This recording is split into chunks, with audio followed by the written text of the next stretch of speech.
और इस वक्त एक बड़ी खबर मिल रही है। गृह मंत्री अमित शाह ने ओम बिरला से मीटिंग की है। संसद भवन में ये मीटिंग इस समय चल रही है। गृह मंत्री अमित शाह की ओम बिरला के साथ ये मीटिंग चल रही है। संसद भवन में ये मीटिंग हो रही है। गृह मंत्री अमित शाह कुछ पॉइंट को समाप्त डिस्कस कर रहे हो। यहाँ पर ओम बिरला से मीटिंग हो रही है। संसद भवन में ही ये मीटिंग इस समय चल रही है।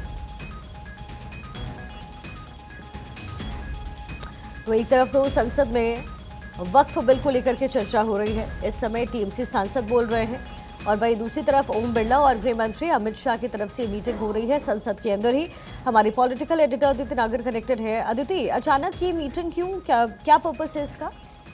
जाहिर तौर पर देखिए, आज खास दिन है शिखा, और आज के दिन जब लगातार चर्चा का दौर चल रहा है जिसमें विपक्ष की तरफ से तमाम तरीके के आरोप भी लगाए जा रहे हैं, और ऐसी स्थिति में जाहिर तौर पे विपक्ष अखिलेश यादव का आपने भाषण सुना, आपने तमाम तरीके के भाषण सुने, तो जिसमें सरकार की रणनीति है कि अब जो अगला स्पीकर होगा सरकार की तरफ से वो उन तमाम बातों का जवाब कैसे दे।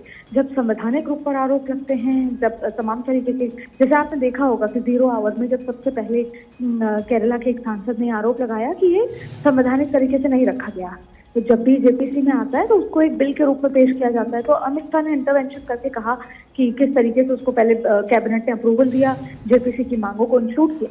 जाहिर तौर पर रणनीति को लेकर ये बैठक चल रही है। और फिर जब बात होती है लोकसभा स्पीकर से मुलाकात की, तो लोकसभा स्पीकर हाउस को हैंडल करते हैं, शांति से 8 घंटे की चर्चा होनी है।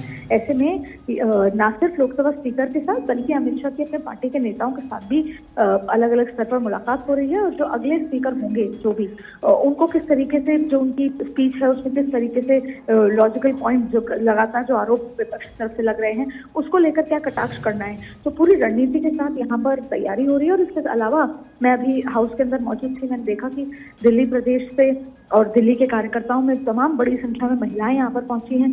जब संसद भवन पहुंचे तो वहाँ पे प्लेकार्ड लेकर युवा खड़े थे और धन्यवाद मोदी जी कह रहे थे।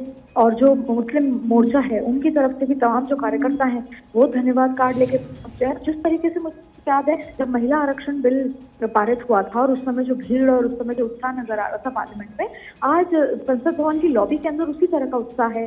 दिल्ली के तमाम कार्यकर्ता मौजूद हैं, भीड़ आई है जैसे बिल को सुनने के लिए, इसके समर्थन में। तो जाहिर तौर पे सरकार और पार्टी का जो काम है वो अलग अलग स्तर पर, अलग अलग लेवल पर किया जाता है। और ऐसे में पूरी तरीके से तैयारी लगातार अमित शाह के स्तर पर हो रही है। और यहाँ पे जिस तरीके से पूरी रणनीति चल रही है ये भी साफ नजर आ रहा है कि अमित शाह की पूरी रणनीति है कि किस पर क्या जवाब देना है, क्या लॉजिकल बिंदु बात करनी है, और आगे 60 घंटे की चर्चा में किन किन बिंदुओं पर फोकस करना है। और अभी सबने बधाई भी दी जब किरण ने टेबल किया, किरण बाहर आए, चाहे वो पत्रकार थे चाहे वो उनके पार्टी के नेता थे, सभी ने किरण रिजिजू को उनकी स्पीच के लिए बधाई देकर भी उनका गुस्साया था। लगातार लोकसभा से कई सांसद बाहर आ रहे हैं, जा रहे हैं, लेकिन व्हिप क्योंकि लगा हुआ है तो अभी कोई भी संसद भवन से बाहर नहीं जाएगा।